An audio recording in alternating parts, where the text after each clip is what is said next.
There's only 2 minutes to go before the post, so let's have another look at these totes. Number 1, Tricove at 21.90.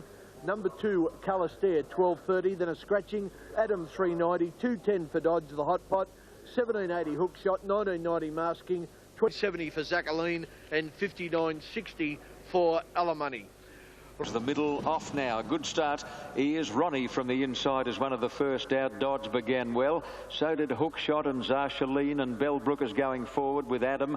Alamone last. Coming to the 600 metres mark, Alamone took a narrow lead over Adam, which has the inside running, and Calistair is out 3 deep, followed by Bellbrook. Dodge hasn't spent a penny. He's tucked in on the fence looking for the way out as they come to the turn. Further back, Zarshaline, followed by Hookshot, and then Tricove, and Pyramid Park is working into the clear as they turn for home. Coming over the rise, Adam and Alamone. Calistair is the grey on the outside. Dodge is badly locked away on the fence. He can't go anywhere. Zarshaline is running on pretty well as they come to the 200.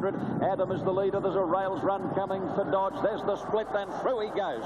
Dodge went through that gap. Mars King is charging late, but Dodge has not come around a horse, and he's going to bolt in with the pack of Plte. Dodge raced away to beat Mars King. Adam is third. Then Zarshaline and Calistair, followed by Pyramid Park. From here's Ronnie, Bellbrook, further back Hookshot, and then Alamone, well back Pescadero, Be My Dane, Rosalind's Doctor, and Tricove has run last. And I'll tell you, that won't be the last race that horse wins. He can certainly sprint, and he's paid $2.10 and $1.10. Number 8, Mars King, 4.40. Number 4... Yeah, he's a promising horse, and he looks like he can stay, and geez, he's got one hell of a sprint at the finish. Now, Larry, you were locked away, and you got a late... Ellen's Cambridge stud. Seville's offspring have been big sellers at this sale. He also sired the 2 early favourites for tomorrow's AJC Oaks, Champagne and Crimson. Certainly, if it's a good, true staying 1.5 miles, I think we'll see both those fillies probably going to the line together. If it's a dry track, they're both at equals. If it's not, I think Crimson's got the advantage through the wet track, and I'll say that Crimson will beat Champagne. Anthony, On Air has come so close so many times. Yeah, it's been a bit frustrating, this preparation. Was very unlucky in the answer. Got a check at the furlong, and the cost of the race only beat about a half head. So we'll have... Champagne, the opening favourite, is out to $3.50, $13.60 for Only a Lady, $6.10 for On Air. Crimson now equal favourite on the tote, been very well backed at $3.50. Simone, $17.50, $6.80 for Star Alight, $48 plus for... And Protege is a shade tardy. Only a Lady bounced out in front of Champagne, and for the moment going forward, followed by Simone. Now is the hour coming over from the outside gate, and then On Air, who's slotting in, followed by... Tough run, 3 deep, and Lahar between runners, followed by Massawar. Further back in the field then Limerick, and there's one taking off Protege from the tail of the field, and dropping out last is Bonanova.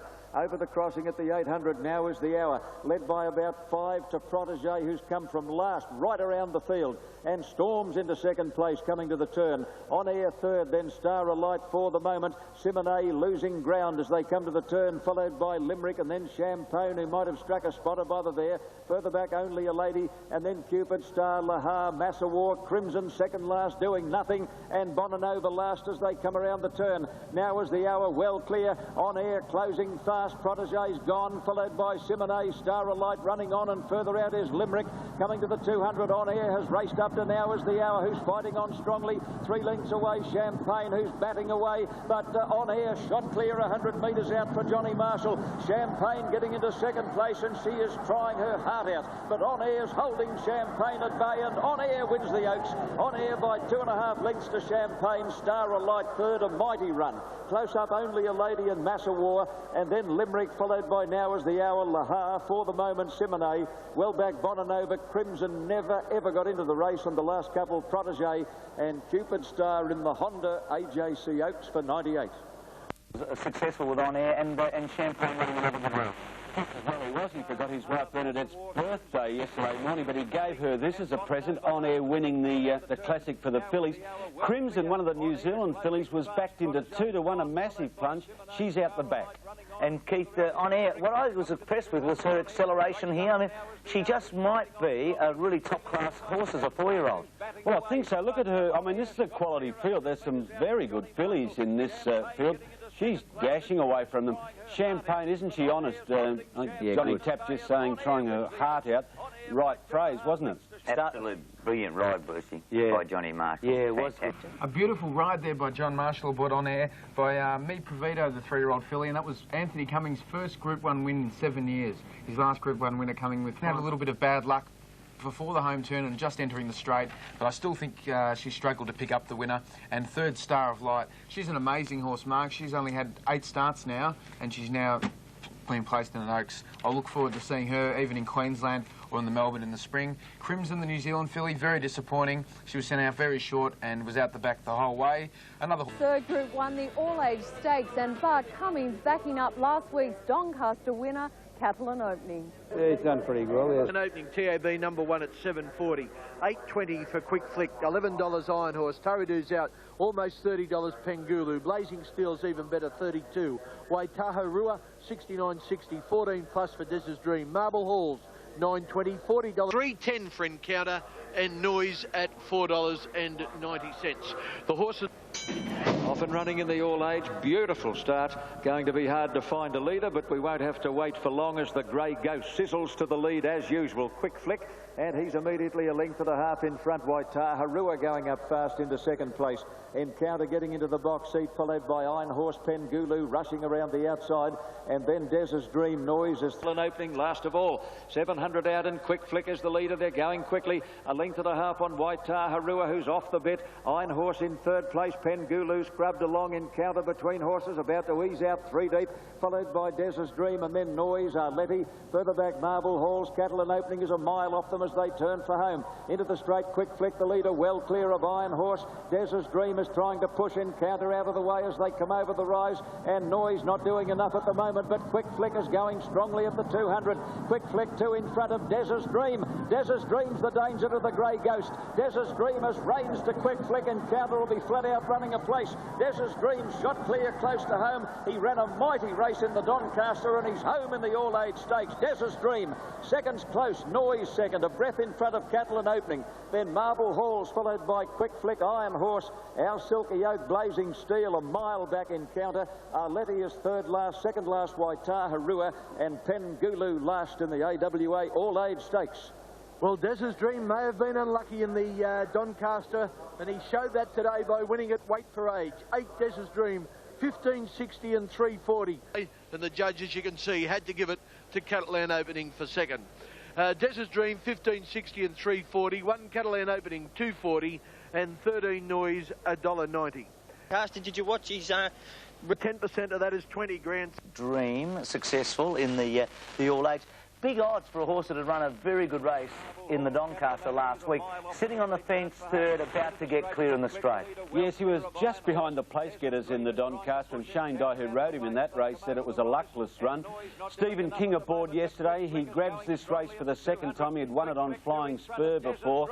Des's Dream won yesterday more in prize money than he had won in his previous 25 starts. Good win, wasn't it? It was. Encounter the big flop here. Catalan Opening, third consecutive year he's run a place in this Encounter. You doubt whether he'd go to Brisbane. Well, gee, you're going back... New Zealand last Tuesday, but because he ran so well in the Doncaster, they backed him up in the Weight for Age race, and he beat his more glamorous rivals in the race. He earned more yesterday, Mark, than he did in his whole 25-start career. So a good training effort there by Chris Wood and his wife, and beating Encounter. Encounter very disappointing, probably ran one of the worst races he's run. I don't know, there might be something wrong with him. The vet cleared him to run. Second in the race, Catalan Opening, ran on strongly. He's not suited on wet tracks, even though he won the Doncaster on a wet track. He's a very smart horse since he's been gelded, Catalan Opening. And third was the good 3-year-old Noise, who's just... He's got a lot of maturity to do, but I think he'll be a very promising horse. But all credit to the winner, Des's... At Randwick, including the Sydney Cup, and the Freedman camp hoping this rain will help one of their old campaigners, Doremus. Everyone knows he's a terrific horse in the wet, and it looks, you know, a little bit of a substandard field for the Sydney Cup, so we're hoping. No, he's really well. Personally, I don't know that he'll get the trip, but he's very well weighted and he's been racing well. And the 3-year-old Tie the Knot, I think they're the two dangers, really. On the tote, it's $2.40 for Doremus. Chief Contender, $30.40. Delinquent, $8.80. $4.70 for Tie the Knot. Praise Indeed at $12. Josh Sticks at $4.70. $36.60 for Nazi Rich. Is there a question mark over the 3,200? Undoubtedly, Simon. You know, he's yet to race beyond 24. You don't really know till you try them, as you know. We hope he can. He's very relaxed. He's by Nasabor. It suggests he can. Big one, the Swift Sydney Cup. Off and running, 2 miles ahead of them and staying in the gates, Amigo. He was very flat-footed, came out 3 or 4 lengths behind the others. Chief Contender wide out as the first out, is joined straight away by Grand Escape. Centre field is Nazarich as they go down the back of the course to the 1200 mark. It's Grand Escape, about 3/4 on Chief Contender, a length to Big Opera, a length and a half then to Josh Sticks, a neck away on the fence to Linkwood, a length to Remus, followed by Tie the Knot, Amigo on his outside, 2 to Praise Indeed and 2 to Nazarich. They're on the top turn now. They've got 1,000 metres to go in the Swept Sydney Cup. Grand Escape about a neck on Chief Contender, and he's off on Big Opera. Big Opera taking off 3 wide now, and they're sprinting to the crossing at the 800. 2 lengths away, Josh Sticks, and then Delinquent, followed by Doremus, waiting to go. Tie the Knot is next, about 7 off the lead, followed by Zamigo, losing ground, and then Nazarich and Praise Indeed is back at the tail as they come to the 600 metres mark, and Big Opera goes to the front.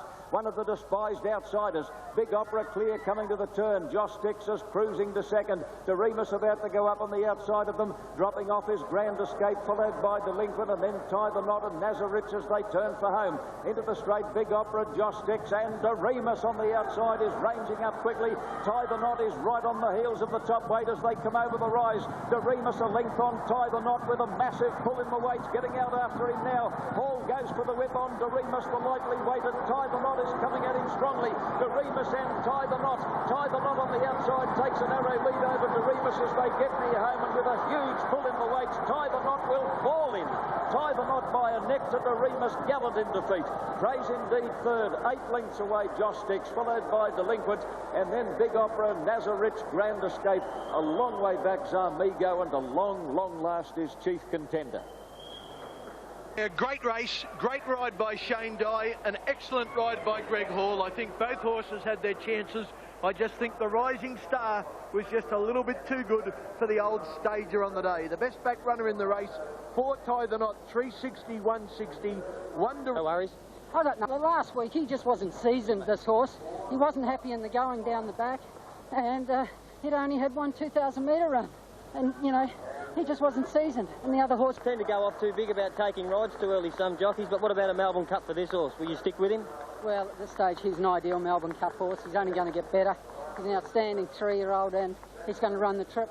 Great training feat. Gallant, he was not riding anymore, but you said, I was going to give you credit, you said last September that this horse would be a Melbourne Cup horse in 1998. It's great to see horses come back like this, and, you know, that comes 6 months, we've got a lot to look forward to. You're sure. Gallant in defeat. Praise in... But a strong staying effort by the 3-year-old Tie the Knot to win at 11-4. He did have a pull of 8.5 kilos on Doremus. Bad luck, commiserations, but when you run second on Doremus in such a great race in the Sydney Cup, I think in many ways you're pretty happy with the result. Yeah, his record, it's quite incredible. And he's got to be the modern day best 2-mile or best stayer. We have There's no doubt. He has an incredible record. Keith Henry did know that record better than most. I mean, second in the Caulfield Cup, Melbourne Cup and Sydney Cup in the one season. The all-time good stayer. Oh, he's up there. He's the 7th greatest earner we've ever had. I think he's a shade below Galilean, those horses, but he's up there. I mean, in his own time, he's as good a 2-miler as we've had, you know, for ages. Might and Power's probably a classier horse, but gee, let's have a look at the Six Spring Carnival coming up with the 3-year-olds, Keith, that we've got coming through. If Saintly returns and Might and Power goes on, boy, Cox Plate, Melbourne Cup Day are going to be exceptional. What do you think of this? Straight between Tie the Knot and Doremus, and it was a pity that Tie the Knot had to beat Doremus. Because it would have been a big night, Josh. Josh was going to take everybody out in Australia if Doremus had won. But not to be. Not to be, but the weight obviously told over the final stages. Tie the Knot. I do think Greg Hall could have got a break on Tie the Knot, and it might have been a different story, but, I mean, he didn't handle the wet track, so Tie the Knot. The only worry is he might get too much weight in the Spring Cups. That's the only worry now. He's won the Sydney Cup. Thanks very much, Josh. Yep. Well and there was actually, before I go on... Oh, yeah, we better just quickly... On the Champagne Stakes, the final leg in Sydney's 2-year-old Triple Crown, and the Jack Denham-trained Iglesia making his first appearance since the Golden Slipper. Yes. Iglesia is showing at $4.20. $2.40 for the favourite Dracula, a bit longer with bookies. Mosman at $6.50. Look for Mars $82.70. And Happy and You Know It. That's how you pronounce this New Zealand filly's name. It's not much of her, but she's had 3 starts for 3 wins, and she's second favourite at $3.80. Unbeaten in 3 starts in New Zealand. In the Champagne, beautiful start, and Trusted is first to break that line of horses. Look for Mars began well. A Glacier is going to race in a forward spot, followed by Happy and You Know It. Mossman is now easing back a bit, followed by a last about 8 off the lead. Look for Mars in front over the half-mile crossing, 2 lengths on Trusted, a length to Happy and You Know It. In 4th place, a Glacier who's been giving Brian York a pretty torrid ride, followed by Mossman and then Arena, and 3/4 away last on the outside is Dracula. As they come to the 600 mark, nearing the turn, Look for Mars in full flight is a clear-cut leader by 2 lengths on Trusted, Happy and You Know It third, and then a Glacier in the white blinkers, followed by Mossman. Dracula moving up on the outside of his stablemate Arena as they turn for home, where Look for Mars is well clear, led by 2 lengths on Trusted. Happy and You Know It is under pressure, but running on gamely with Mossman, and Dracula winding up. Here he comes, Dracula down the outside with the last swoop at the 200, and Happy and You Know It is just the leader from Dracula. Mossman between them, not getting a lot of room. Happy and You Know It and Dracula. Mossman's a half length away. Happy and You Know It. Dracula on the outside, the colt and the filly. It's a head bobber. Dracula wins the Champagne Stakes, about a short head on the line to Happy and You Know It. The little filly ran a mighty race. Arena will get up for third in front of Mossman, followed by a Glacier who beat himself. He over-raced badly, and Trusted is second last and tailed off Look for Mars. To the extreme outside, and Arena's last. A compact lot. 300 left to go. Trusted got to Look for Mars with Happy and You Know It, and Dracula joining in with Mossman. A Glacier will run nearly last. It's Happy and You Know It. Dracula on the outside and Mossman between them. Happy and You Know It. Dracula the outside. They've beaten off Mossman. It's Happy and You Know It and Dracula going to the line together. Dracula got there. Dracula a short half head. Happy and You Know It. Very. And good effort to win. Good ride. Not sure if they're the absolute best, Keith. They may be as 3-year-olds, a couple of those, like Arena and Dracula, but I think the best ones went round in the slipper. I think Dracula is an improving type, Bruce. Incidentally, talking about names, there was one in America whose name was run together, and his name was Here He Comes with His Eye Hanging Out. So. Joking. Pretty hard for the callers. I heard Craigie yesterday saying, oh, God, Happy and You Know It, a close finish. She's good. In fact, the New Zealand form has been super this whole autumn. We'll talk. The race set up for a back marker, and Dracula, the 7-4 favourite, finishing all over the top of the leaders. Look for Mars went very hard in front, and that's the way the race finished. Second, catching run of the race was Arena. If you could see him over the last 200 metres, he was jumping about, hanging in, very green. He's got a lot of improvement in him, as has the winner, Dracula. He's by Quest for Fame, and there's no doubt John Hawkes has always said that his horses, they're not going to be great 2-year-olds, but they're going to be very good 3-year-olds. And Quest for Fame was a very good stayer, and I think to watch out for these horses in races like the Derbies. It's hard to find out that Happy and You Know It from New Zealand. Mark, the New Zealand form has really held up this season for the 2-year-olds, hasn't it? Yeah. The likes of Elf and... Group 2 St Ledger Stakes, Anthony Cummings backing up last week's Oaks winner On Air. Yeah, good win. She's done very well this week. Worked quite strongly on Tuesday and then went very well again today. Done well on the start. 7-1. Always Aloof was scratched this morning. Magic at 56.60 for Bridal Man. Then the favourite On Air at $1.80. Gee, was that short. And Lahar, the other filly in the race, is at $21. Just about perfect for Australia's oldest turf classic. First run in the year, 1841. On a course, Edger came away in a good line. It's a Breeze, went straight back to the tail of the field. The favourites away smartly On Air. Quickly into stride in the Lone Star colours is Go Chisel. Indianapolis booting up on the inside to join them, but Go Chisel's going to lead. Bridal Man is moving into a handy posse coming down the straight the first time, followed by Taylor. Up to the top turn they go, and it's Go Chisel the leader. Magic in hot pursuit, and 7 lengths away Bridal Man. Followed, come to the crossing at the 800, and Go Chisel is just about joined by Magic. 5 lengths away Bridal Man, who's had to cart the field up to these leaders. On Air is tracking up behind Bridalman, followed by Court of Honour. It's a Breeze has made up good ground from the back of the field. Lahar starting to grind into the race, followed by back in the saddle Indianapolis and Magical Path. Magic shot to the lead coming to the turn. In hot pursuit is Bridal Man, and On Air with the red cap is about to loom up 3 deep. Widest of all in the pink colours, It's a Breeze, and a long gap to Court of Honour and Lahar. Bridalman swept to the lead coming over the rise from On Air. Johnny Marshall pops the question to the filly. It looks like a race in 2. Bridal Man's the leader. Bridal Man clear of On Air, 4 lengths away. It's a Breeze. Bridalman's a length and a half in front. The filly's struggling. Bridalman got away again 100 metres out. He's got the Oaks winner well beaten. run, and it's all Bridle Man running up to his big fourth in the AJC Derby, and away goes Bridle Man, and he trots home in the St Ledger. Won by 4 lengths to On Air, 7 lengths away, Court of Honour, followed by It's a Breeze, Lahar, and then Magic, and 100 yards to go, Chisel back in the saddle, followed by Magical Path, and just arriving Indianapolis, and failing to complete the course virtually, just coming down to the line at a hand canter.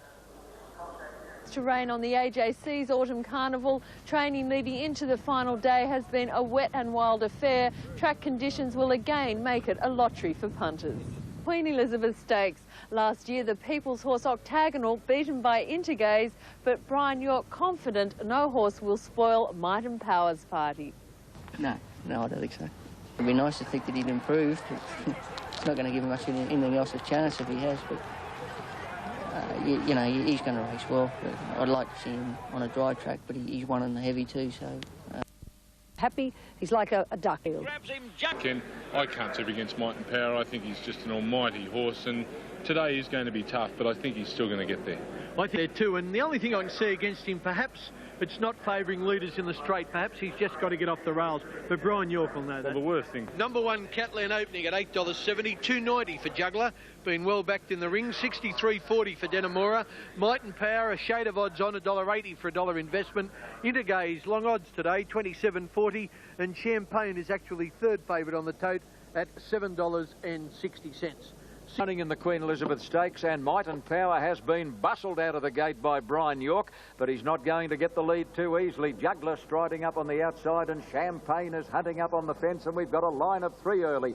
Might and Power wants to over-race a bit now in the run to the first corner, led by about 3/4 to Juggler. Stephen King takes hold. The old boy sleep at the tail of the field. Going up to the top turn at the 1100 mark, Might and Power led. The pace is a cracker. He's 2.5 in front of Juggler, who won't let him get too far away. In third place, dropping off a bit now, Champagne. The pace is furious. Followed by Danamora, ahead away into Gaze, and 2 to Catalan opening as they swing around the top turn. Coming to the crossing at the 800, Might and Power by 2.5 to Juggler. Stephen King is keeping Might and Power well in his sights. 2 to Champagne, being niggled a bit by Greg Childs, followed by Intergaze, Danamora, and Catalan opening is now pushing between horses. He's had a lovely quiet run in the race so far. Coming to the 600 metres mark, Might and Power, 2.5 to Juggler. Champagne is still there. Catalan opening getting to 4th as they near the turn, and then Danamora. Intergaze is under heavy pressure at the tail of the field. Might and Power leads for home. Might and Power's about 6 off the fence, led by 4 lengths to Champagne, getting to second. Juggler's gone.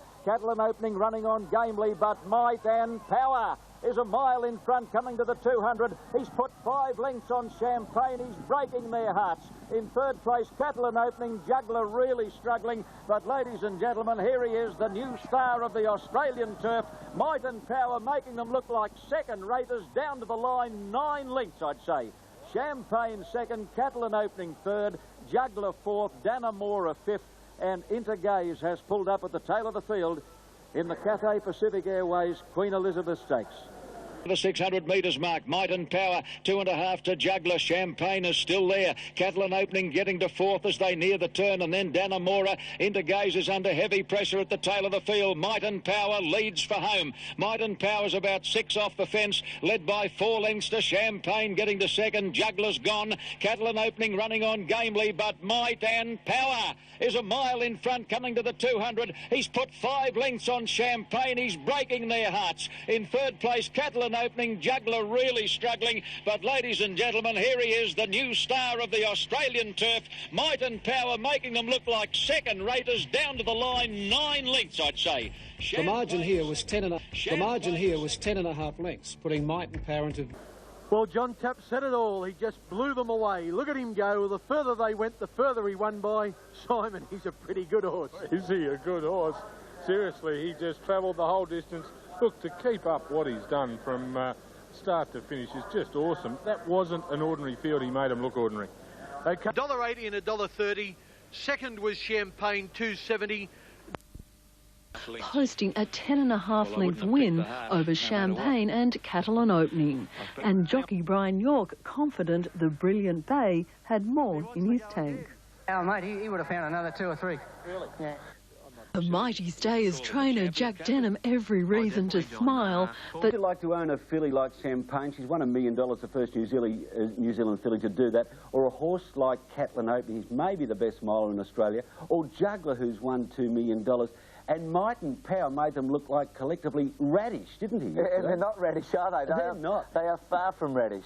What did you think of his win yesterday? Well, he obviously made it a chase, not a race, Bruce. He's world class. He proved that in Melbourne. He's proved it again in Sydney. And I think wherever he goes, he's always going to be the horse to beat. I thought it would be interesting to have a look at the top state winners in Australasian history. He's moved into the top 8 after yesterday. And Doremus still going, and Saintly hopefully will come back. But he's the one, I reckon, that might get to octagonal. I think he can, Bruce. Sorry, if he goes to Japan, Jimmy, and adds that stake to his money, he goes straight to the top of the class, doesn't he? Well, it's certainly not beyond him, Keith. If he gets to Japan, boy, look out. Can you get Yorkie off? Margin, the official margin of 10.5 lengths was the greatest since at that level since Vane in the Craven A back in the early 60s. Gee, that's a good comparison when he just blitzed them at Group 1. How good is he, Jim? I think he's the best horse I've seen in Australia since Kingston Town, to be honest, Bruce. I believe that. Gee, that's a wrap, because we've had Better Loosen Up and, you know, Vogue Saintleys and octagonals and all of that. I mean, he just careered away from them. When did you feel as if this was going to be a special horse?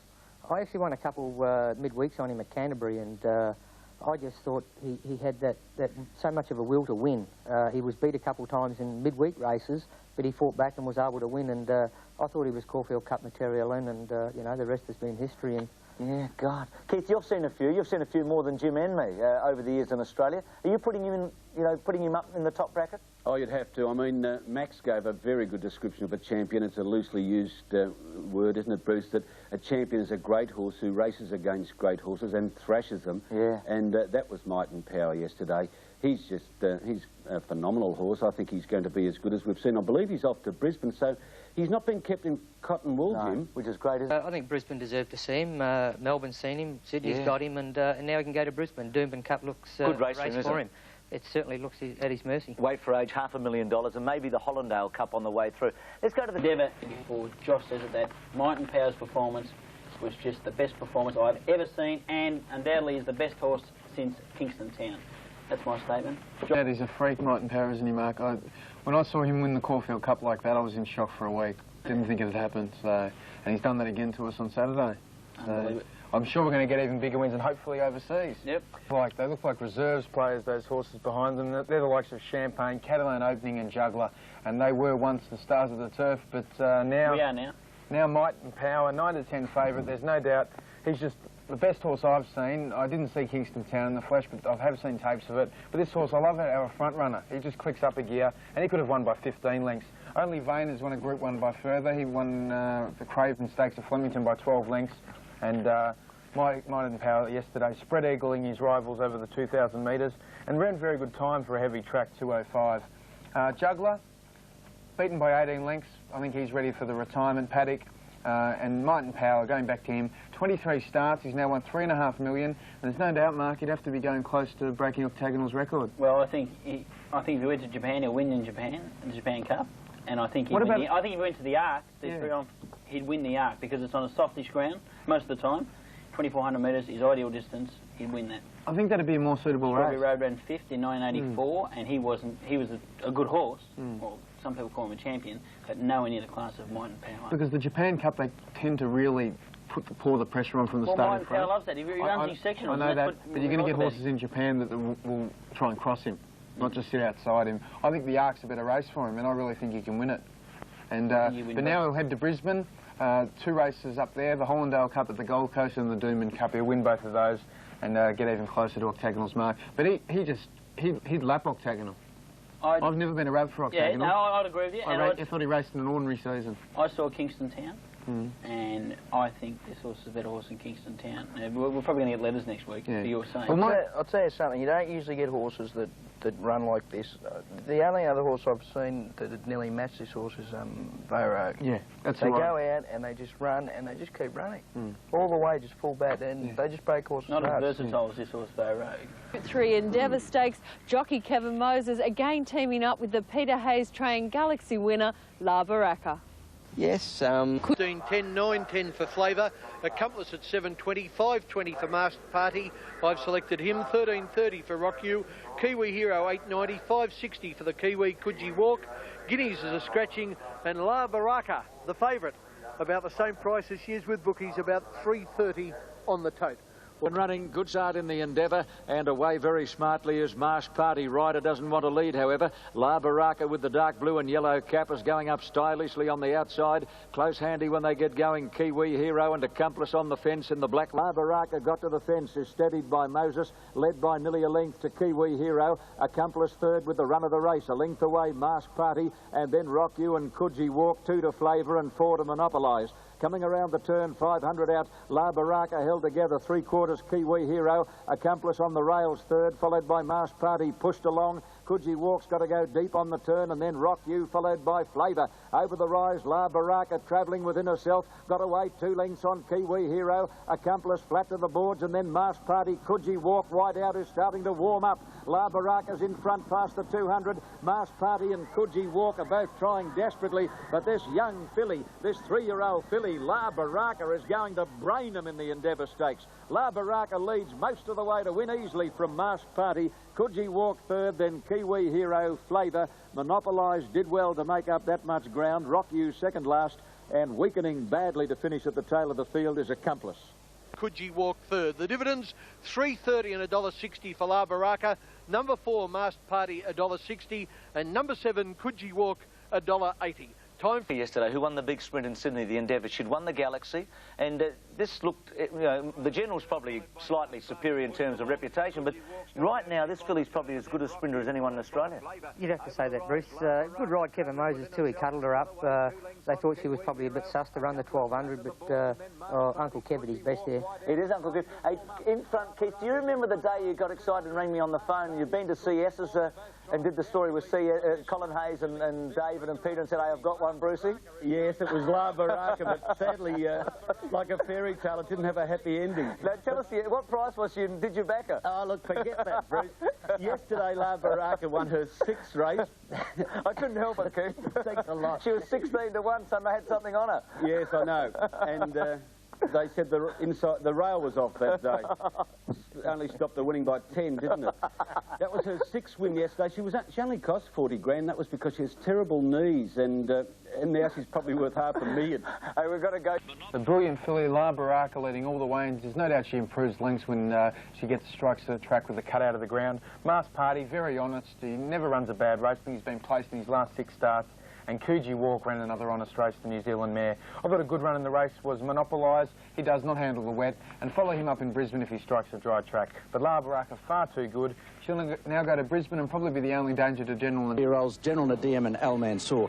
Both haven't started since the Melbourne Autumn Carnival, so it's a couple of months since they appeared. But fitness shouldn't be a consideration. They've been set for this event, and Peter Moody is really happy with the way General Nadim has come up for the Carlton Cup. He's pretty close to the mark because he's got to go the 13.50 in a fortnight, so he's more forward this time than he ever has been.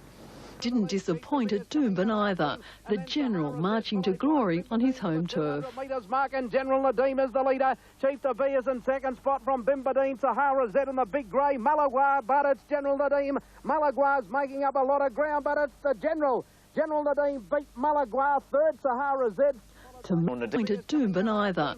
The General marching to glory on his home turf. Metres mark, and General Nadim is the leader. Chief to be is in second spot from Bimbadeen, Sahara Z in the big grey. Malagua, but it's General Nadim. Malagua's making up a lot of ground, but it's the General. General Nadim beat Malagua, third Sahara Z.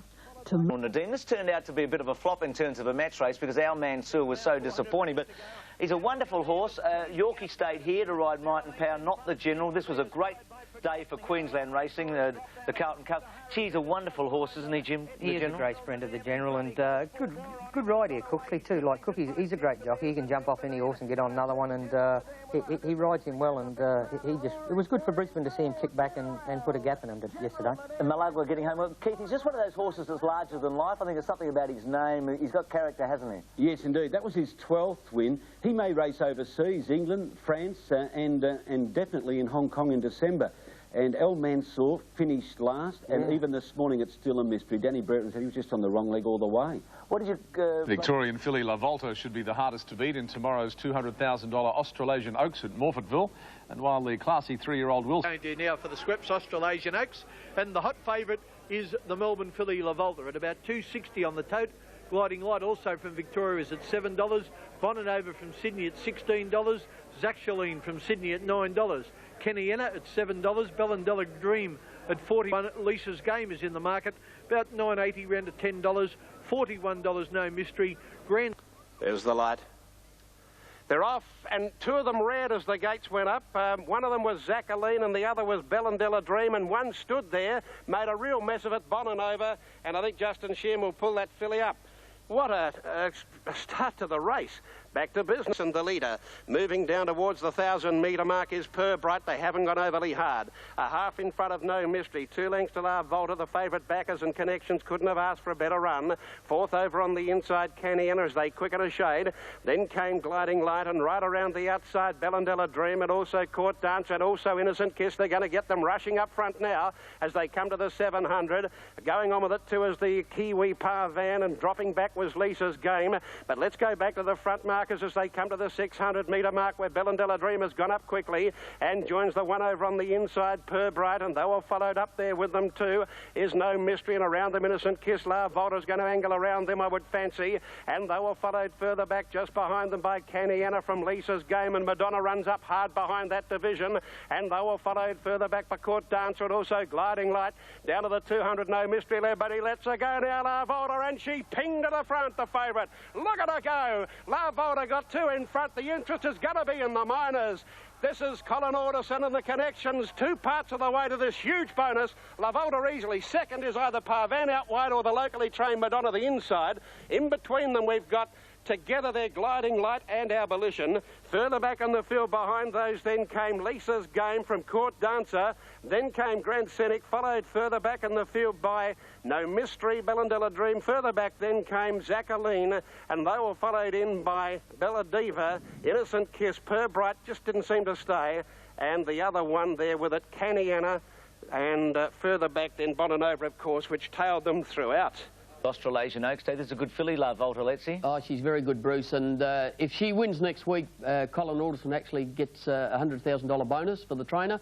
The owners get $500,000. She's going for the 3rd leg of the Triple Crown. So, and on form, Bruce, and on her exhibition yesterday, she's just going to win the race easily. Yes, and with Champagne. Came her last 600 more than, like Ronnie Pabst said, went ping. And she's very special. She's now won the first 2 legs. You can forget her. Parvan's a horse to follow. A New Zealand filly by Centane from the Glory Laxton stable. She's been set for the 1.5 Mile Oaks. She can be followed. And also Lisa. She can be followed. And also Lisa's Game. Not a bad effort. She's also... And they're off on the Sir Bernhard. Quick Flick was actually the first to jump out of the gates, and de Montfort wants to take him straight to the lead. Jazak's on the fence, going to settle second. Monet's Cove third, followed by Danasarai. Ben for home, 4.50 to go, and Quick Flick is first around the corner. He's a length and a half in front of Monet's Cove. Summerbow going to the outside. Jazak about to get off the fence, and then Super Dane and Danasarai, but Quick Flick's well clear. 300 metres to go. Quick Flick 2 lengths to Summerbow coming out after him, and they're a mile in front of Jazak and Monet's Cove, but Quick Flick, he's in front of the 200. Summerbow can't get to the grey at the moment. Quick Flick 3 parts of a length in front. Summerbow's wearing him down. Quick Flick in front, but Summerbow's got him. Summerbow took the lead from Quick Flick, and Summerbow drew away to beat Quick Flick. Third home, Super Dane. Then Jazak, a big gap, Monet's Cove, Vitaman, Danasarai, and last home, our Sumo. Racehorse, this fellow, but we didn't think he'd handle the track. He handled Quick Flick pretty easily, as we see in the last 200 metres of the Sir Bernhard. He went straight past him, didn't he? Yes, well, Quick Flick, he's a good, tough fighter, Quick Flick, but Summerbow just raced past him and moved away and scored well at the end. Summerbow wasn't suited under the conditions, the wet track, and he wasn't suited at the distance. So he always performs very well when he comes to Queensland. He won the Hollandale Cup here last year, but he'll be running into might and power in the Hollandale Cup and the Doomben Cup this year. So, as Bob Taylor said... He'll to race the $150,000 Group 2 Queensland Guineas. Kiwi filly Foxwood has a victory over Tycoon Lil in the 2000 Guineas late last year, and that makes her a hot attraction in the Queensland Guineas at Eagle Farm tomorrow. Her trainer... Rest of the lead, Now, might be Count Scenario second. Plte looks to be up in a prominent berth, and Bay Tights is not far off the speed. Now, Fox Bay's going to settle about 5th or 6th, and I'd say that's probably Noise in about that pack with Stage Bay Tights. Insecure's a long way back. Buster Jones has now gone to about midfield. Enforced as the leader as they come up to the top of the straight. Enforced in front. Now, Foxwood about 5th. Buster Jones is next. Now, could be Bicuspid, and now Plte, I can tell you, is running home, and Count Scenario's there somewhere. And Forster's in front with 300 metres to go. In second spot, Count Scenario. Major Victory's coming with a big run, and then Plte. And Forster in front at the 200, but Major Victory and Count Scenario are going up quickly, and Insecure. Insecure is coming from the tail of the field. Enforced Count Scenario. Insecure. Insecure's raced up. It took the lead from Enforced. Insecure wins the guineas from Enforced. I'm not sure about third. There's Count Scenario, Plte, Noise. I never knew anything about him in the straight. I couldn't find him.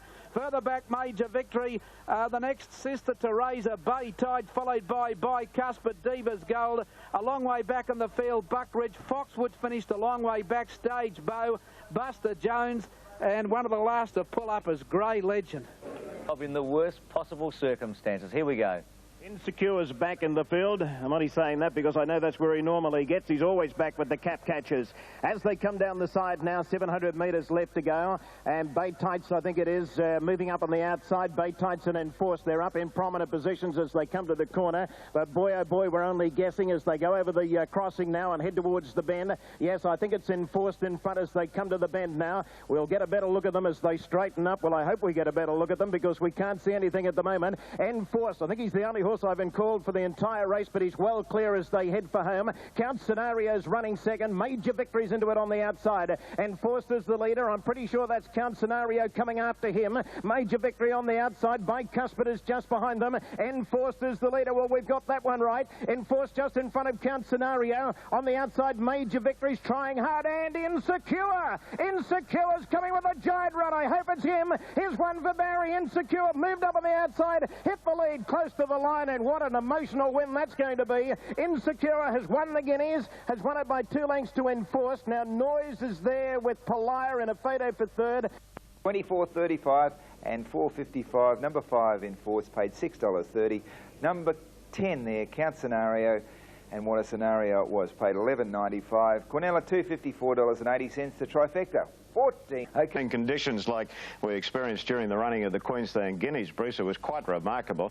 In all my years of broadcasting races, I've never seen anything like it. I couldn't see the horses until about 100 metres from home, and then I was thrilled to see Insecure coming down the outside. I don't know whether you've caught up with the story in relation to Insecure, but his trainer Barry Higgins, who's a great man of Queensland racing, passed away just 2 days ago, and they transferred the horse to his son.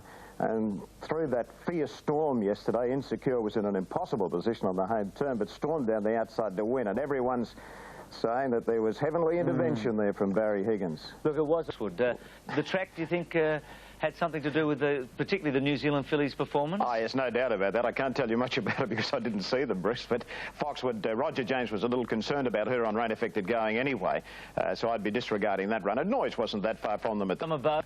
One of the best performances ever seen on a Queensland track there. We have seen the likes of Rough Habit win races. Mark raised his eyebrows, but that was like a Rough Habit performance, wasn't it? Oh, well, yes, I suppose. It was 6 lengths off the second last horse at the 800 metre mark. Heavy track. Well, Rough Habit did on heavy tracks. Yeah. That was an amazing performance for a horse to go from a 3-year-old handicap on a slow track and win. But anyway, it was... Has made a cracking start to the Brisbane Winter Racing Carnival. He won both today's feature events at Doomben's traditional Labor Day Cup meet. Connor's maintained a perfect record for the carnival thus far when classy filly Only a Lady overcame a heavy track and a heavily backed favourite in Dodge to win the Labor Day Cup from start to finish. With 100 metres left to go, Marble Halls is having a dive late, but Only a Lady in front, and she'll lead all of the way. Only a Lady beat Marble Halls. And it was back-to-back Coke Classics for Connors, last year with Staging, this year the aptly named 2-year-old Electrifying, who, after finishes like this in the mud, is certain to be one of the finds of the carnival. On the track, but he's careering away in the Coca-Cola. Forrest in second spot, but Electrifying bolted in. We've got all the overs. Before I go, champion Colt Encounter was today retired to stud. He won 6 Group 1 races in his short career. Now he's got something even better to look forward to. There you go. Yeah, okay. Go to Adelaide, the South Australian Derby, and Terry McAuliffe, good afternoon. What are the totes you've got? Australia rides the favourite, the Perth Galloper Pennyweight Point.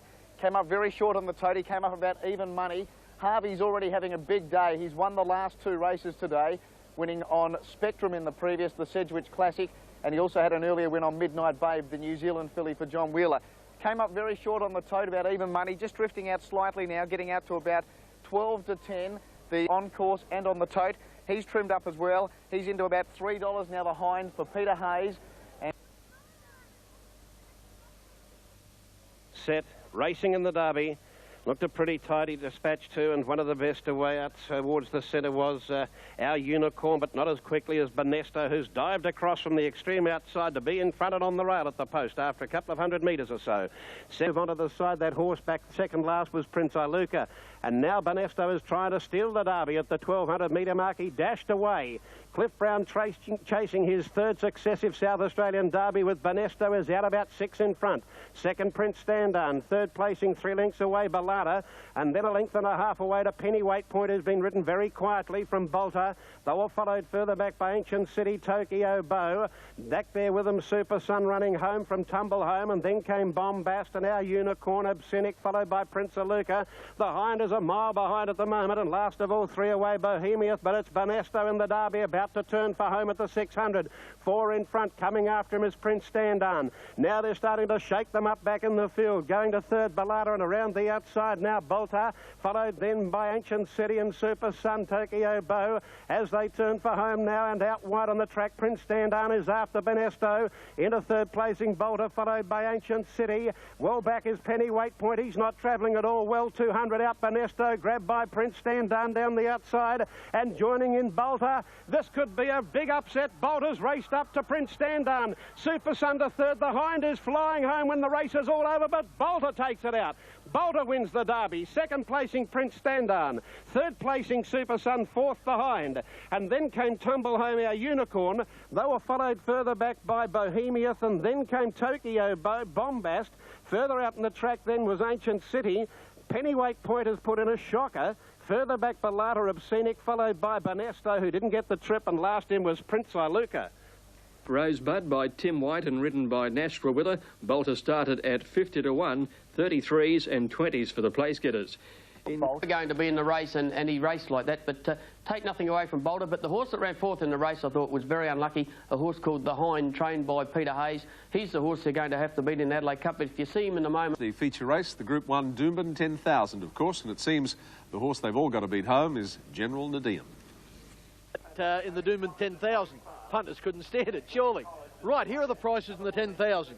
Monopolise at 20 to 1. Chief De Beers at 10 to 1. Poetic King at 14 to 1. Masked Party, now he seems good odds to me, at 25 to 1. The same price Crystal Pistol has got early speed but lacks stamina. General Nadeem about $1.90 on the tote. Odds on 10 to 9 on, and as I speak has firmed to $1.80, which is 5 to 4 on. Would have been longer, but there's a 2 to 1 dance beat. 6 to 1 the Staging, the second favourite. And the only other runner under double figures is 8 to 1 for the second filly in the race, Stella Cadante. They're all set to go. Starter holds them. They're racing now.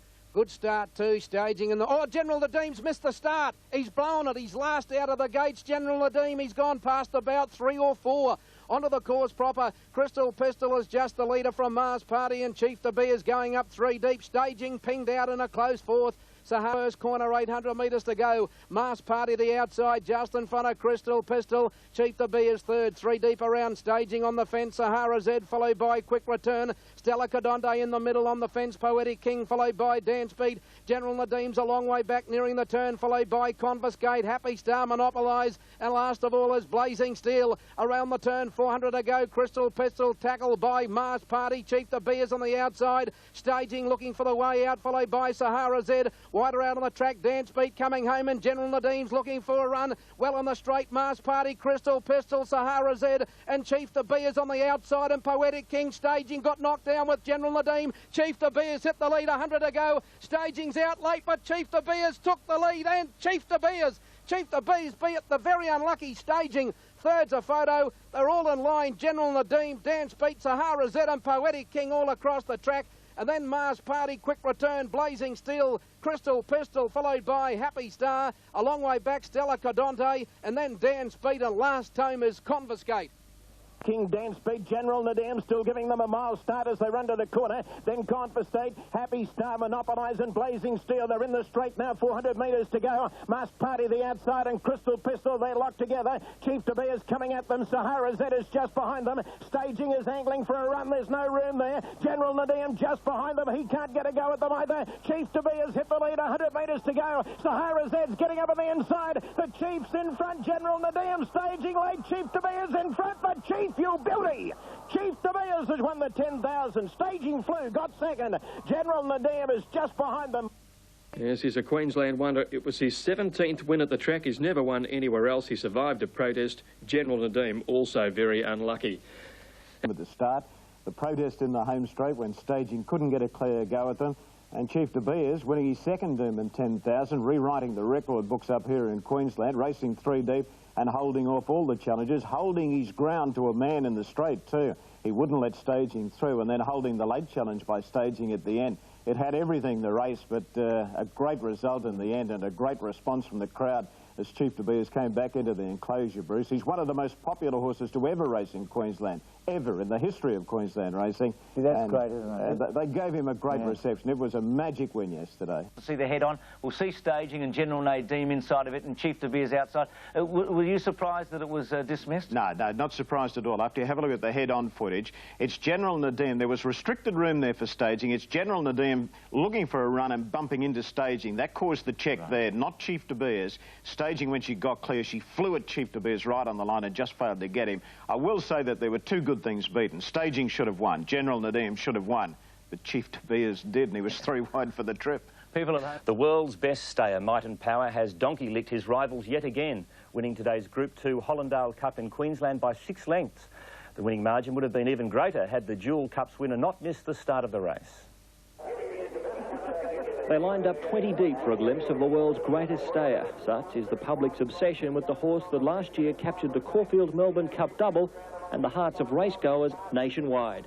Oh, I think it's an absolutely wonderful horse. He just keeps winning and he slaughters all the opposition. The 4-year-old was sent out at the unbackable odds of 8-1 on in his first Queensland appearance, and despite missing the start, quickly reeled in the field en route to another blockbusting win. Bow on the outside is running home well, and then Vitaman, but it's all Might and Power. York had a peep over the shoulder. He didn't get out of the gates all that well. It took him a while to get to the front, but he's 6, 7, 8 in front of Summerbow. The crowd are going berserk here. Might and Power, he's careered away. He's down. He won by a big margin. In scenes reminiscent of 400 metres out, Might and Power. He's in full flight now. He's dashed away 5 lengths. Power. He's in full flight now. He's dashed away 5 lengths clear. In second berth, Quick Click, followed by Jazak, and then Vitaman and Summerbow on the outside. But look at this big horse go. 150 metres out. He's all might. He's all power. Might and Power romping away in the run to the line. Yorkie puts the brakes on in the run to the post. He's won by 6 lengths. Nick Moriartis. It brings you to tears because you see an animal with the heart that the horse has got. He's just a trier and nothing else. All champions do, whether it be a footballer, a cricketer or whatever. I've actually eased him down the last 50 metres or so. I don't know how far he'd have won by if I kept him going. And jockey Greg Hall engineered a spectacular win in the other feature race of the day. coming from well back on Star Covet to win the $300,000 Prime Minister's Cup, also in race record time. Followed by Al Silky, 8, but shortly afterwards Star Covet went to the lead. Marble Hall second. Look at Cronus getting out and coming home late, but Star Covet took the lead close to home, and Star Covet. To basketball and after. Who's not with us today because there were no races at Eagle Farm. John Letts, everybody in Australia was watching on Wednesday at the Gold Coast. He is a great horse, Might and Power. Yes, he is, Bruce, and I just hope that he goes for the Japan Cup, and I really think he's been rated the top handicapper in the world, and I think he'll really show them if he goes over there why he's rated the best stayer in the world. Seems to be getting better and better, and his stablemate Yippee-Yo-Yo won in Sydney yesterday, so watch out for him in the spring as well. I know that Jim Cassidy rated Yippee-Yo-Yo at one stage at least equal, maybe slightly better. I think he's had a reassessment since then. I think so, Bruce. Just a little one, but Yippee-Yo-Yo is still very promising, lightly raced.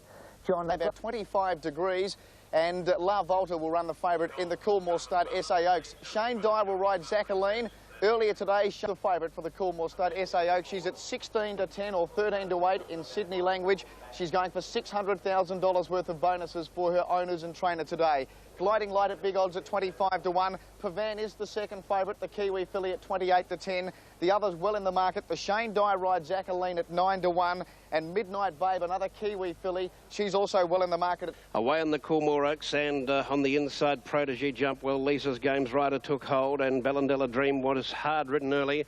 Grand Scenic dropped back to the rail, and La Volta works across quickly at the post the first time to be 3 deep, and 4 deep Bella Diva. Gliding Light easing up in the centre, and over on the inside Protégé. Zaccaline close handy as they take the turn out of the straight. To stay there, she's out by a length in front now. 2 in second placing Zaccaline. In third placing Rules Galore, and fourth on the inside at the 1200 Protégé with it. 1 length then to La Volta, followed by Pavan, who's got La Volta well and truly in her sights. They will follow back along the inside, drawing towards the 1,000-metre mark, then by Bellandella Dream and a group of horses, including Midnight Babe and Gliding Light. Also, there was Abolition, and so to Kiss. They move past the 800-metre mark, and they've really put on the tempo now. Where the leader, Bella Diva, half to Zaccaline in this sprint now around the home turn. Rules Galore is there, La Volta, and so is Protégé. Around the Midnight Babe has come with a big run, and so has Abolition as they are about to turn for home.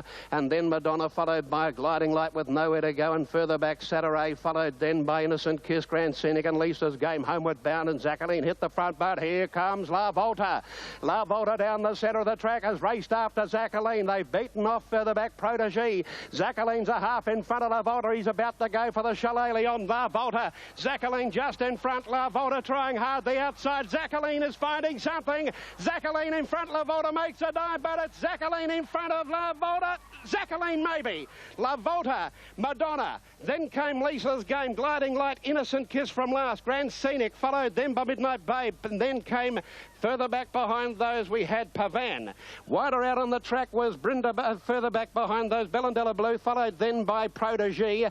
Then came behind the Midnight Babe, and then Abolition. Rules Galore caught Dancer Saturday, and the filly on the outside there, narrowly beaten in that photo, was going for $600,000 worth of bonuses. 500. And John, there's a difference between $600,000. Yes, Bruce, and actually the second filly did twist the plate during the run, so there might have been a slight excuse there. But 2 good, very good fillies, I'd say, Bruce. And but gee, with it, the 200-metre mark, wasn't it La Volta's race? She sort of hung out a bit. Danny Burden couldn't quite get stuck into her, could he? He had to be careful riding her because I think she was tired and hanging out a little and probably couldn't get the best out of her. John, what about Spectrum? Tactics required to win the Group 1 AWA Goodwood Handicap. Toledo, one of 3 runners for Russell Cameron, given a great chance at $9. There's been very heavy money on track for Jugulator from the Victorian stable of Robert Smurden. Blue Storm, a terrific mare, given a wonderful chance. Australia, and further down a point for John Hawkes, one of the leading fancies in the Goodwood. As we look at Scandinavia, given a strong hope from the John Sadler stable, and certainly Declare at $5 is in fact the Super Tab favourite. And Spectrum, my selection for the race, she'll go around at big odds. She's at $15, trained by the master George Hanlon after her great win here last week in the Sedgwick. She's got to come back. Well back Hong Kong Stark. Now Toledo's got itself back to about 6th last. Substance well back in the field, and so is Jugulator, followed by Rai Hero and the old timer.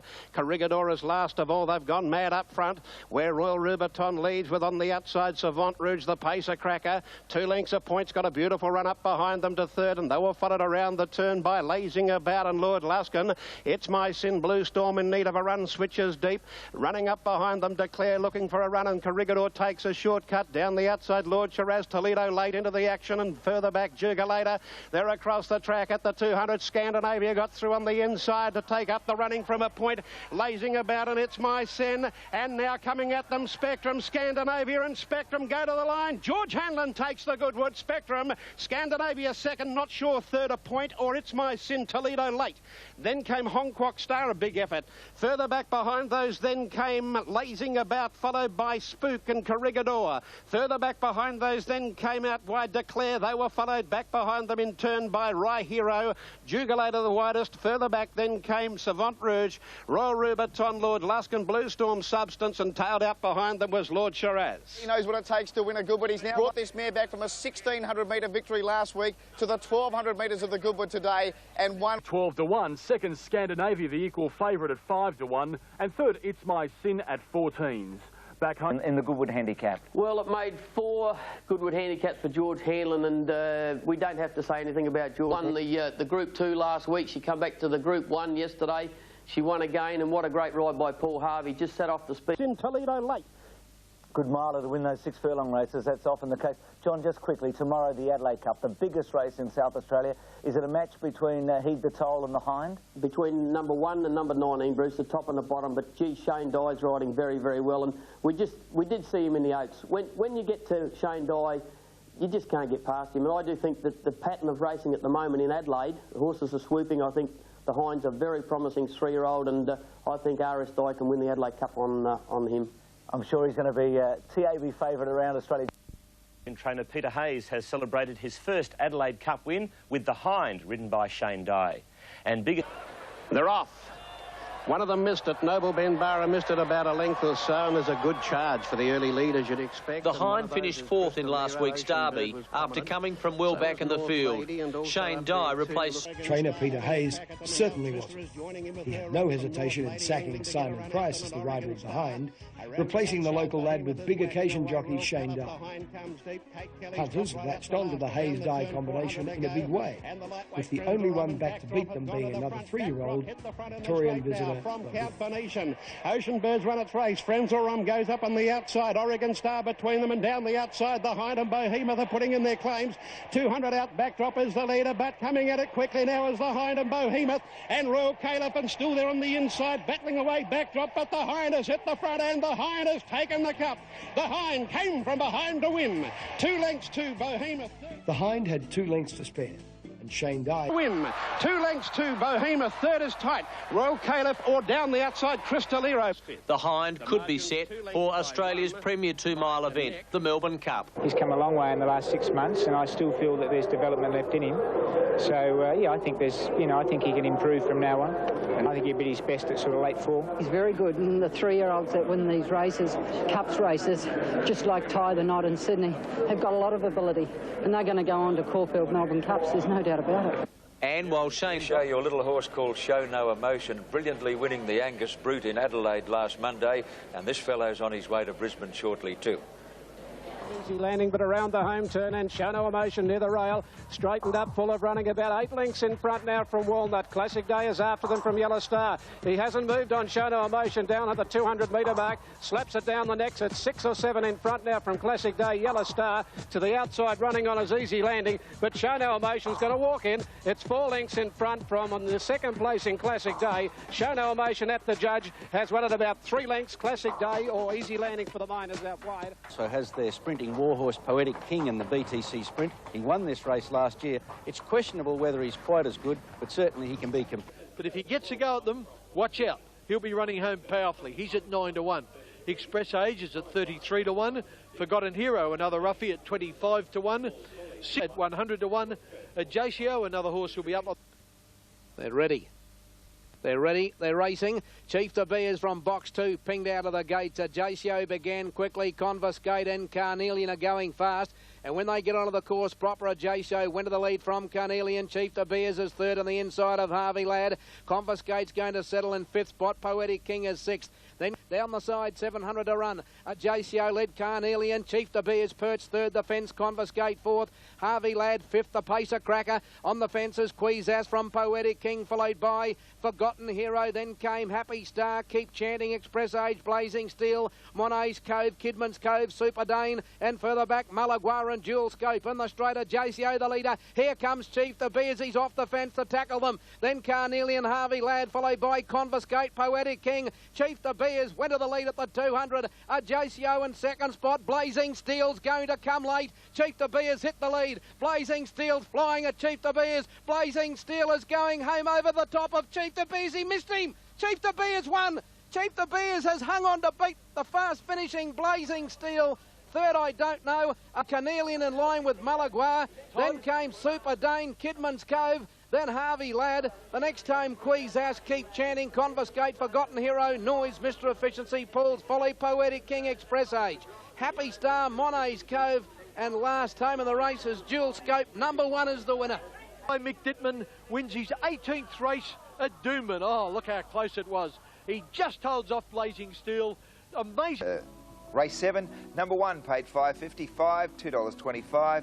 Blazing Steel $2.55, and number 28.90, the Quinella $15.60. Look at the like Chief De Beers again. This was his 18th win at this track. I mean, that is a record that I'd like to bet won't be broken in our time anyway, Wayne. And yesterday, we talk over this in the straight. He just held on. Blazing Steel made a terrific dash, but Mickey Dittman got him over the line. Isn't he a fantastic horse, Chief De Beers? You can go to him, you can join him, but you can't go past him. And look how he fights this last little bit. Blazing Steel here is going to beat him for sure. He's swamping him that quickly on the outside, but look at the Chief kick right on the line, and he was able to get the judge's nod there. He's a terrific horse, Chief De Beers, and he'll go to the Stradbroke, and it was announced this morning that Mark Southwell, there's the photo finish there, he's just got him by a nose. Mark Southwell has given him a 1.5 kilo penalty for the Stradbroke, taking him to 56.5 kilos. And wouldn't it be terrific if he could break his duck at Eagle Farm by winning a race like the Stradbroke Handicap? Be fantastic. Wayne, you've got the Oaks next. Burnborough carrying an enormous weight to win that 1946 Doomben Cup. Right now, Might and Power is starting to be compared with greats like Burnborough. Today, he takes another step on the way with his own tilt at the Doomben Cup. After battling a career-threatening injury, the Jack Denham-trained gallopated the second half of the season. John racing away. Good on you, son. Might and Power bolted in. He seems to win with sort of sustained pressure on the others, doesn't he? Sustained speed, you might put it. He looks like, you could describe him possibly as a one-speed horse, but by God, it's a good speed. At the stable with other greats, Kingston Town. You know what? I've often said this. I will not compare my horse with horses of yesteryear. I don't think it's fair because you're only surmising. You know, how can you possibly compare anything that doesn't race against each other? We can all go on statistics, we can all say yes and this, but it's only guessing.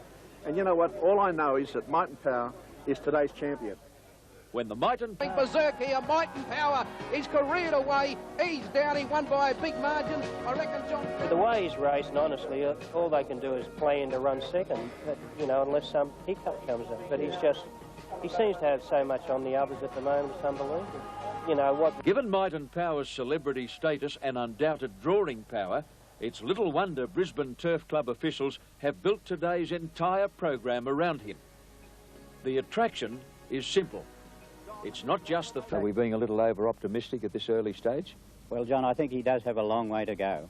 Well, not a long way, but he has some distance to go as a 5-year-old next season. He's been beaten too many times to be called a champion at this stage.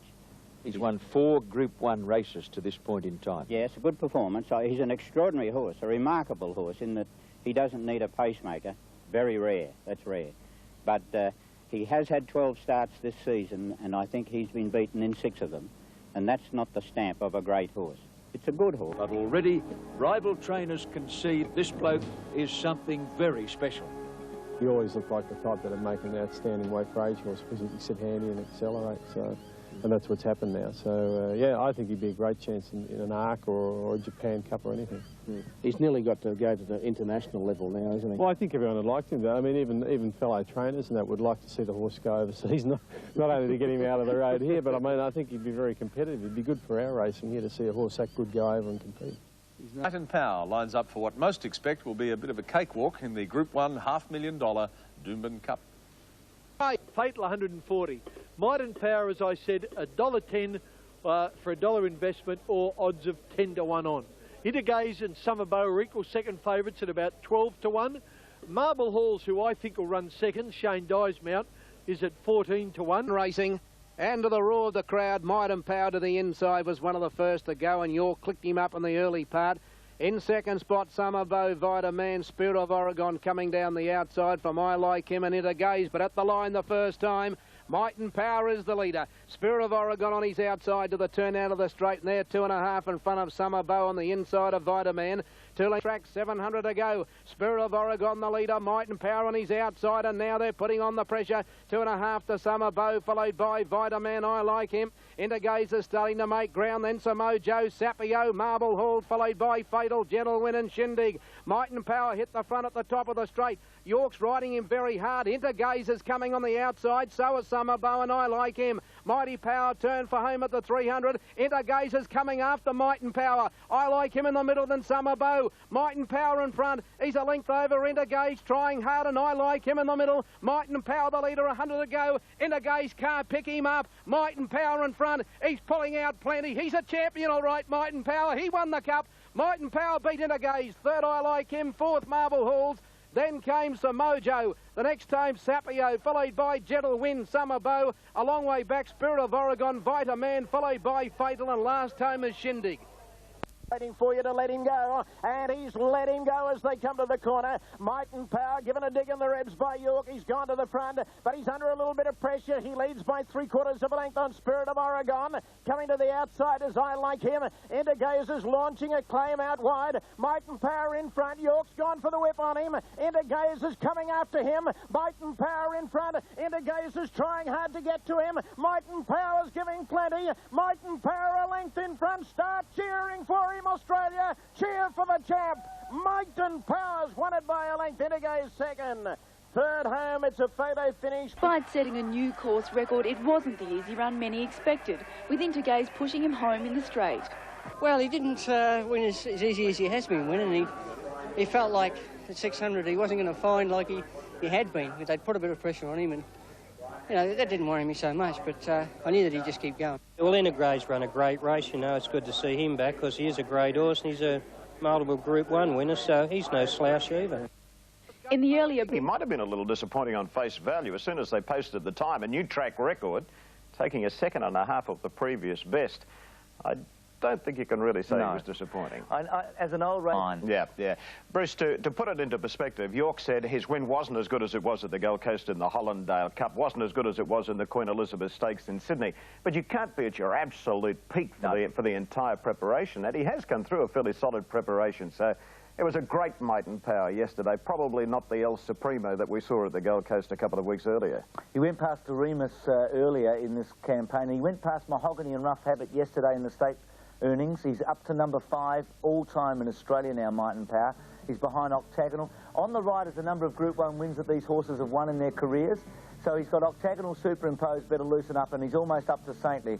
So he's getting close. There's been so much discussion about where he stands in Australian racing. I'd like to talk to you about that at another time because it might take a while, but... Yeah. They tried to get him beat. They took him on.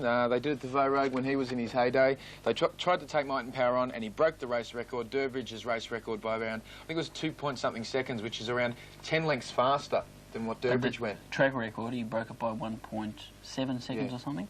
But then again, that... Intergaze showing he's back to his best. He loomed up at the 200-metre mark, and I'm sure all the punters, all the Might and Power punters, because I know I did, I thought maybe, oh, is he going to get beaten? And this horse will only get better, Might and Power. I think he might have had enough. He's been up for a while. Well, they say that, but the horse has broken the track record easily, and yet he's had enough. No, well, I mean, that's what everyone's saying. No, out of the barriers, he was scrubbed out of the barriers. It didn't look like, you know, he really had to get up in Brian York. I think he should have held the lead and just kept running along, and ran them off their legs. But anyway, he'll be back for the Japan Cup and be very hard to beat. I like him, ran a very good race in Cup Trail as well. But absolute champion, mate. I want to Sam. One of Australia's leading sprinters, General Nadeem, has broken down. His immediate racing future in doubt. The Stradbroke favourite was immediately withdrawn from Saturday week's $1 million Group 1 after a recent mishap. He struck himself possibly in work or playing, and the horse has a lot of bruising and swelling around the tendon itself, but the actual tendon is in quite good shape. The champion 3-year-old with almost $2 million in stake earnings will have inflamed tissue around his tendon assessed over the next week before being sent for a spell, then hopefully a successful return. At this stage, probably thinking... Swamp the leg. Powerful hand in the size produce with dual representation, Dracula and Lease. They just have a slight advantage for Dracula, the Champagne Stakes winner. Race to race time, and they will, because in the betting ring, investment, which is odds of 11 to 8. About 9 to 1 almost into weights for Stan Zake, who'll be near the lead. $3.80 or 11 to 4 still for Mosman. 16 to 1 for King Golden Award. TAB number 9, Lease, has now firmed a little, make him 20 to 1. Dash of Bay, 100s into 80s. St Clemens Bell, 14s into 12s. And Curio Jade. Often racing now. Mossman off the inside began okay. Pleasant Air began quickly. Stan Zake was well away, and Dash of Bay and King Lotto are going fast. And on settling down as Dash 6th and Dracula 7th on the inside from Traditional. Then came Golden Award, our partner, Essential Angel, and Lisa's last of all. On the bend, 500 metres to go. King Lotto and next Stan Zake. Dash of Bay third. Mossman's off the fence at the right time from Pleasant Air. Dracula's going up towards the fence. He'll need luck. And then came Golden Award and Traditional. Well on the straight, King Lotto tackled by Stan Zake. Mossman under the whip from Dash of Bay. Dracula going through on the fence from St Clemens Bell, and Traditional's running home. King Lotto the leader. Dracula's going to get a split one off the fence, and St Clemens Bell and Traditional. Dracula got through. St Clemens Bell coming at Dracula. Dracula's just in front, and Dracula won the size from St Clemens Bell. Third, I think, Traditional. Just in front of Mossman, King Lotto, and did you see Lease mark him down for the Castlemaine Monday week? Further back on the field, Golden Award, and then Stan Zake, followed by our partner Pleasant Air, Essential Angel, and last time in the race was Dash at Bay. Produce Stakes at Eagle Farm. It's Stan Zake going to the lead 200 metres out. Stan Zake, King Lotto's kicking on the inside. King Lotto got away from Stan Zake again. Dracula in the middle. St Clemens Bell is launching a big claim on the outside. Dracula poked his nose in front. St Clemens Bell is diving at him. Dracula's just in front. They hit it. Dracula first. Dracula has won the sires from St. In what was lucky enough, it's $2.70 for the winner and $1.50 the place. St Clemens Bell, number 11, second at $3.35, and number 6, Traditional, third at $2.45. 1.11. I thought his win was very good too, Bruce. Now there's some discussion as to whether he's going to win the Horse of the Year or not, but with 2 Group 1s under his belt, he's there with a genuine chance. He had to look for a couple of runs in the straight. They eventually came, and Cassidy was... Now, he doesn't go to the Castlemaine, I believe? No, John Hawkes has made the decision not to take him to the Castlemaine Stakes. He's going to put him away. But he's got a pretty good backup there in Lease. That's Lease on the outside in the black jacket flying home, and Traditional's run was very good. They'll loom as 2 of the big chances in the Castlemaine on Monday week. He's an old mate of mine, Adelaide Hawke. Setting Dracula for a spell now, and should return for the spring for probably the Cox Plate. There's no doubt he'll measure up to that April. He broke Mahogany's and Shane's track race record yesterday, so I think he could measure up to a race like the Cox Plate. Yes, and let's hope he doesn't. 9 to 1, I like her. 2 to 1, La Volta, I like her a little bit better though. 7's Zaccaline, 9's Plte, 13 to 2, Sister Teresa, 9 to 2, Melora, 66, Once Upon a Crime, Sea Wizard 12s, Midnight Babe at 14s, then the Roughies. 80s won the bottom 4, and well, let's not miss this parade. 7 as well. They're off and racing now. Royal Sanction near the inside began okay. La Volta was well away, so too was Sea Wizard, and Zabwatch began okay. Star Tro and Midnight Babe showing speed. Once Upon a Crime coming down the outside, and Melora is out about 6 and 7 wide as they come to the line the first time, and only a ladies deep, a little bit worse than midfield.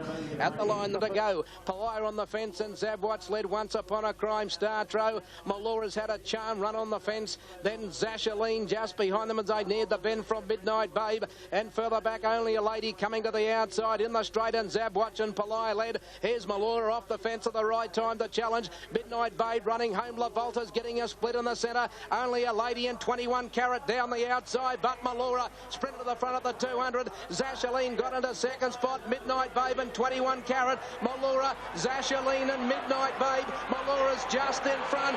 Midnight Babe and Zashaline drive. They hit the line. Oh, it's Zashaline, I think. It might be Zashaline, maybe.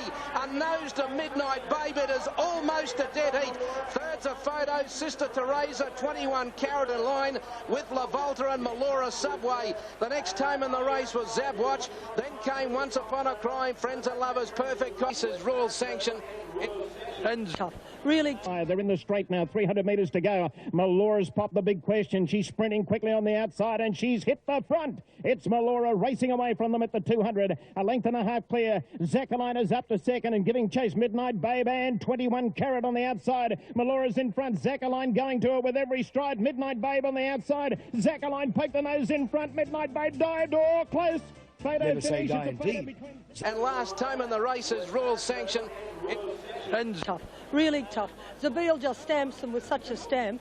And today we rode her slightly differently to Adelaide, and I think in a way it was very good. 7.70 and 2.35, 9 Midnight Babe 3.75, and 6 Melora at $2.05.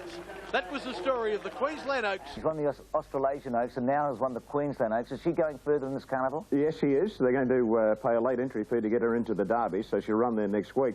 The opinion has been around all week long that the fillies race the Oaks might have been just a little classier than the Derby lineup, so the fact that she was able to... The thing is that Shane Dye, who won on her yesterday, is committed to spying, and he won't be able to ride her in the Oaks, so the riding situation for Zacchaline at this stage is just a little up in the air. So what was it, 20,000?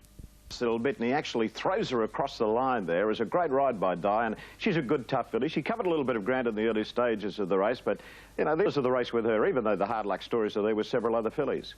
He's a super rider, isn't he? 12 Group 1s for the year. Dracula.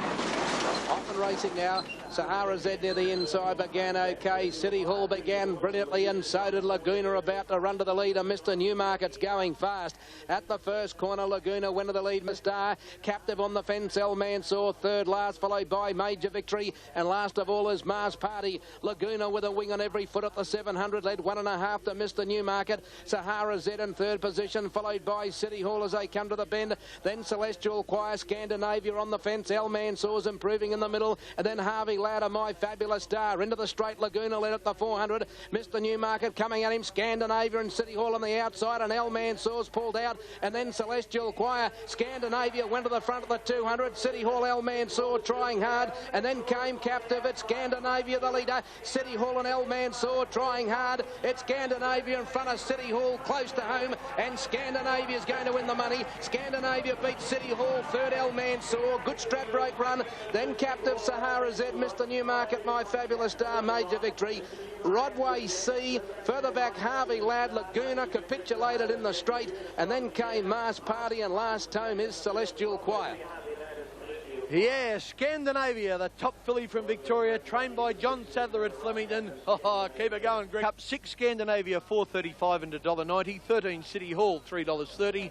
1 El Mansour, $2.25. Third, this is the Qantas Cup. What are the big guides from the... And good on Scandinavia. What are the guides from the Stradbroke? Well, El Mansour's run was a beauty, Bruce, because he had that interruption. He had 59. He drops 3.5 into the straight end. He hit the line hard.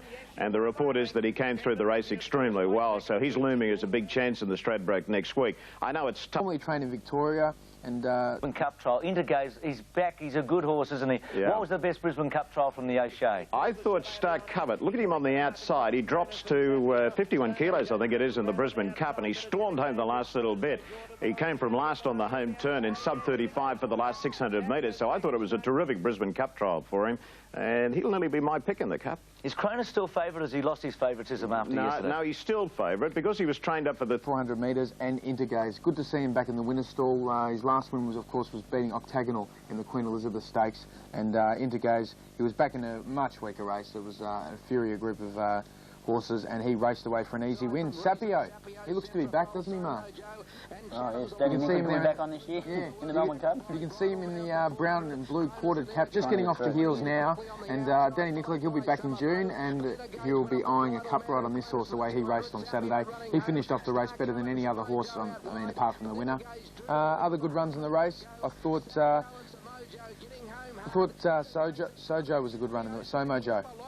New Zealander was a good run. Greg Childs, the rider there. But Sapio and Intergaze, they had class on them. And I think Sapio... An upset result. And it was the big one, the Stradbroke, Wayne. was a great day, wasn't it? Oh, it was a terrific day, Bruce. We had a wonderful crowd there at Eagle Farm yesterday, a record crowd. Plte Doomben has become a very good guide, not only to the Queensland Derby, but to finding future group winners. This year, the Rough Habit Plate winner was Dodge, a canny lad colt, owned by Jack and Bob Ingham, trained by John Hawkes, and ridden by Larry Castle. Sydney, at the back end of the Autumn Carnival, he'd won the Frank Packer Plate. Same race Might and Power won, 3-year-old. Buster Jones is now surging to the lead. Bluebird the Word, he's coming out at the right time to give chase. Count Scenario still there. Cal Pira just behind them. Sister Teresa on the outside. Melora's starting a long run and then masking. Buster Jones is in front with 200 metres to go. Cal Pira, Bluebird the Word on the outside. Count Scenario was squeezed up. Dodge and Melora on the outside. Charging at them. The artist is kicking again. Cal Pira's in front. Look at this charge. Dodge! Dodge on the outside. Dodge has won the Derby. He grabbed them right on the line and he's won it. Completed a rare family. Across the track halfway down the straight. The key to this is the ride by Larry Cassidy. He switched this fellow off in the early stages of the race.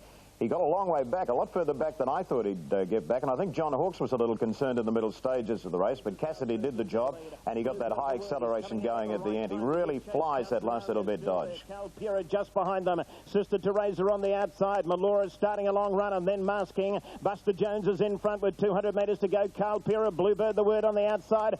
Count Scenario was squeezed up. Dodge and Melora on the outside, charging at them. The artist is kicking again. Cal Pira's in front. Look at this charge. Dodge! Dodge on the outside. Dodge has won the Derby. He grabbed them right on the line and he's won it. Yeah, good call there. Late Melora's been very good.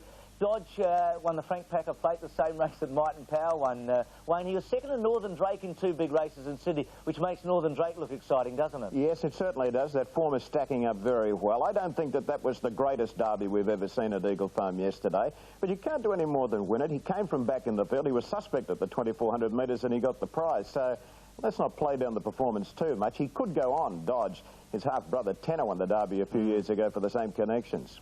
The Stradbroke was elevated to $1 million race for the first time in '96 and was won by Friedman Brothers with Dana Singer. Last year, it was a preview of greatness with Dane Ripper storming home to beat the admirable Quick Flip.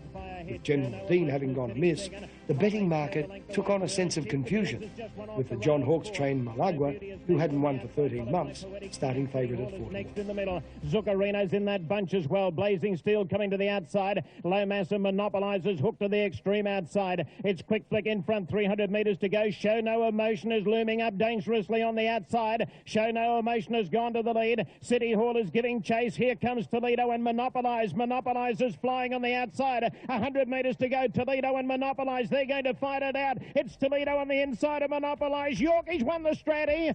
It's Toledo was the first Group 1 victory. Really got behind the thoroughbred racing, and a great performance by Toledo to win the Stradbroke, aided by a brilliant ride by York. He was just able to get him into the right position about midfield. The pace was a cracker in the early stages of the race. He was very strong at the end. Monopolize actually got to the front halfway down the straight, but then Toledo kicked back strongly and Yorkie was able to send him to the wire and win the big race. Let's have a look at it, because I know there's a few things we want to discuss. Brian York winning Group 1 number 6 for the season. That's a very impressive record. Here we go.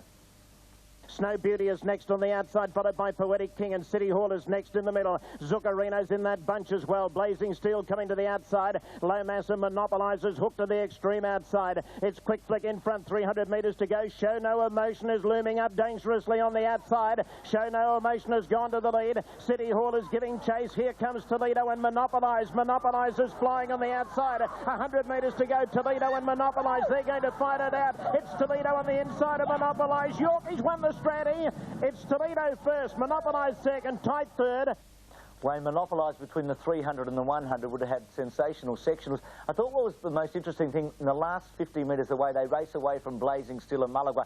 So fast were these two horses going. Yes, yes. Brilliant sectionals there, Bruce, in the last 600 metres of the race. Monopolize, I suppose you can offer a case that he was a little unlucky that he got so far back, had to come so wide in that sort of time, like they were down pretty tight. It was an Australasian record, 120.2 for the 7 furlongs of the 1,400 metres. It's really going, but Toledo was the horse who was able to produce the goods on the day, and he just outgunned him in the run to the line. Is he the best sprinter in Australia? Second in the Newmarket, and has won the Stradbroke. You said yesterday the Stradbroke's the premier sprint in this country. Exactly right. The Stradbroke is the premier sprint in the country, but no, he's not the best in Australia. Haven't you heard of General Nadine? Oh, he's a Queenslander, that's right. No, actually, I'm a South Australian with Toledo, but I reckon you might be right on that one. Yeah. 58 kilos in the Castlemaine QTC Classic, the only Australian Group 1 race for 2-year-olds that's decided under handicap conditions. John Hawkes made the decision to send Dracula to the paddock and rely on another progressive quest for fame youngster, Lease, who flashed home late in the Sire's Produce Stakes. And it's Mossman going to the lead. Mick took him to the front. Mossman got away a length in front. Vardalele running second, then Forrest Traditional on the outside. Lease can't get a go at them. Curio Jade running on. Mossman in front. He's starting to feel the pinch a little bit now. Here comes Lease. Lease is flying. Mossman in front. Lease diving at him. No, couldn't get him. Mossman. This Success Express colt had finished second to Elf in the Sires at Randwick and third to Dracula in the Champagne. And now the tote dividends. Sapio $7.30, Magnet Bay at $18.30, $3.35 for Cronus, $5.30 Star Covered. I like him as out. Praise Indeed $9.20, $14 and plus for Yobro. Eagle Charges a roughie, almost $70, over $60 for Gentle Wind. Centrefold $126, and over the page out Triumph nearly $26, $13.95. Behind. That's when you start to get going. I'll be charging home late on Praise Indeed. He hopes he'll be charging home late on Praise Indeed. I hope he's not charging past it at the moment. John, 1969 you started calling Group 1 races. There must be some great memories flooding back now. I'll say, Ken, I've never called the Brisbane Cup before. This is a first. Once more, this is the last one. No regrets? No, Ken, not at all, mate. It was a carefully weighed decision. It took me a long time to arrive at that decision. And a month after making the announcement, I feel very comfortable with it. And I'm just going to enjoy myself. In the 1998 Brisbane Cup, and Centrefold and Praise Indeed going backwards, and so is Cronus in the early stages. Fresno Canyon bounded out in front of Yobro. Bluebird the Word, the only 3-year-old in the race, is striding to the lead in the early stages. He wants to over-race, however. Now the top weight Sapio moves to second, with Larry Cassidy endeavouring to settle him down under the big weight. Eagle Charge where they started now. The Word, the leader. Sapio second, Fresno Canyon third. Eagle Charge fourth, followed by Yobro, who's had a beautiful run, this Auckland Cup winner. A length away, Out Triumph, followed closely by Magnet Bay. Then Indianapolis, Praise Indeed between horses. Cronus, 3 wide, is slowly tracking up towards the lead. Nazarich endeavouring to get onto his back, followed by Gentle Wind, and then Star Covered, Jackanachi and Centrefold, and they're starting to bunch up as they come to the turn. 500 metres out, and the leader, Bluebird the Word, is Flat Chat over Sapio, chiming in as Eagle Charge, followed by Magnet Bay. Cronus 5 deep. Cooksley hasn't popped the question yet. Into the straight, Bluebird the Word is tackled by Sapio. His Yobro into the clear, and now Cronus, as Cooksley says go to the 200 mark, and Yobro headed Sapio and Bluebird the Word. Praise Indeed down the outside in the blue with the black cap is the big danger. Yobro just the leader. Praise Indeed on the outside is cutting him down. Star Covered getting up on the fence. Yobro, Praise Indeed in the last stride got up to win the Brisbane Cup over Yobro. Star Covered has run a gallant third, followed by Out Triumph, and then Fresno Canyon, followed by Magnet Bay. Cronus disappointing in the run home from Indianapolis. Gentle Wind, Centrefold, Jackanachi, Bluebird the Word, Nazarich and Sapio has weakened under the big weight to finish at the tail of the field in the Brisbane Cup for 1998. Shane Dye had already won 12 Group 1 races in Australia for the season, and those 2 in Coogee Walk and Viali in New Zealand on January 1 and 2. Astute form student that he is, Dye had telephoned trainer Neville McBurney seeking the ride on 7-year-old handicapper Praise Indeed.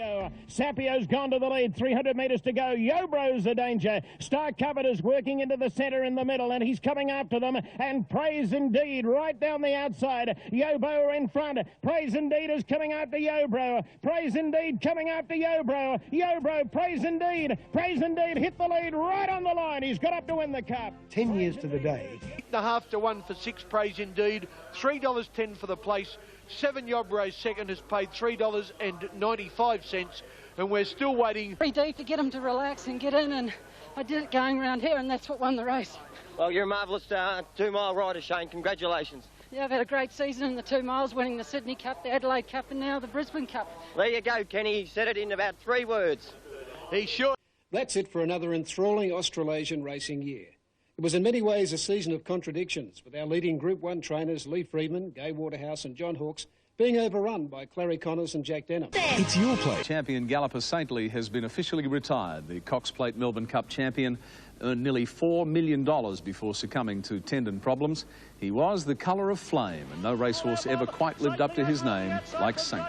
And Plte close to home. It's Ptle and Plte. Through the spring of 1996, he was majestic, unbeatable, an equine hero. Ptle first. Second placing goes to Count Service, a great run. Skybo third, then Senator to Remus. The heavenly combination of Ptle and Darren Beedman brought the turf world alive. They had their own fan club, in fact. Both are now retired, but will never be forgotten. That's for